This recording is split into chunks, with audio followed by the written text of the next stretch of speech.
Albert Einstein had once said that education is not the learning of facts, but the training of the mind to think. It empowers us with knowledge and with the intelligence to apply the acquired knowledge in ways more than one, not just for personal gains, but also for the welfare of the society. While we have had the privilege of receiving the gift of education, there are millions and millions of children and adults in our country who have been and are deprived of it. For them, the everyday survival is such a huge challenge that literacy and education seem a distant dream. The fact remains that education is not preparation for life, it is life itself. It's a gift that cannot be taken away, a gift that propels the mind towards independence and interdependence. Not only does education unlock the golden door of freedom, it also enables the mind to think intensively and critically. Education can be leveraged undoubtedly for equality of work opportunities, for women empowerment, and for connecting the points of disconnect in our society through socio-economic factors. And so I feel that it is imperative to prioritize education, to motivate the underprivileged to commit to the spirit of hope. We must create ample awareness around the benefits of education for them, thereby encouraging them to build an inclination to seek education. Also, it is very crucial to make sure that they are provided with quality education so as to help them develop a level of competence at par with the competence of the academically advantaged students. It would not be unfair to say that poor children are far less likely to be taught by qualified teachers, no matter how the term qualified is defined.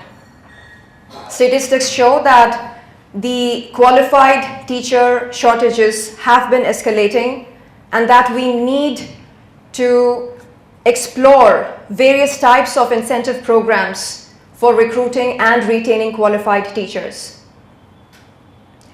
It is a myth that financial incentive programs are the silver bullet solutions for the high poverty schools. For incentive programs to be truly successful, they must be based on the multiple factors that govern the decisions or influence the decisions of teachers about where to practice their profession. I strongly believe that without involvement, there is no commitment. And so it is the need of the hour to get the underprivileged and the educators and teachers of high-need schools in an extensive decision-making for pro-poor educational policies, strategies, practices, and incentives. The social evils in our society, such as female infanticide, child marriages, honor killings, dowry, sexism, lack of education for the girl child, cannot be treated, cannot be fixed with just the severity of the law. Prejudicial, sexist, misogynist, and irrational thinking are deeply rooted in ignorance and lack of education. And attitudes and behaviors cannot be truly changed without a shift of paradigms and fundamental beliefs.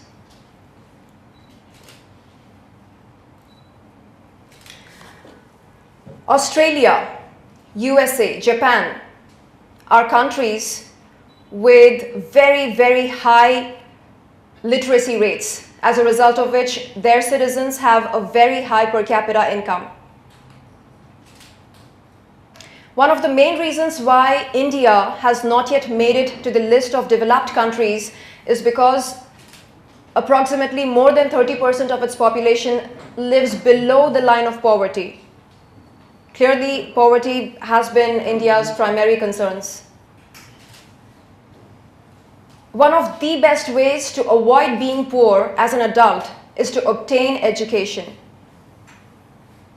People with higher levels of academic achievement and more years of schooling earn more than those with lower levels of human capital.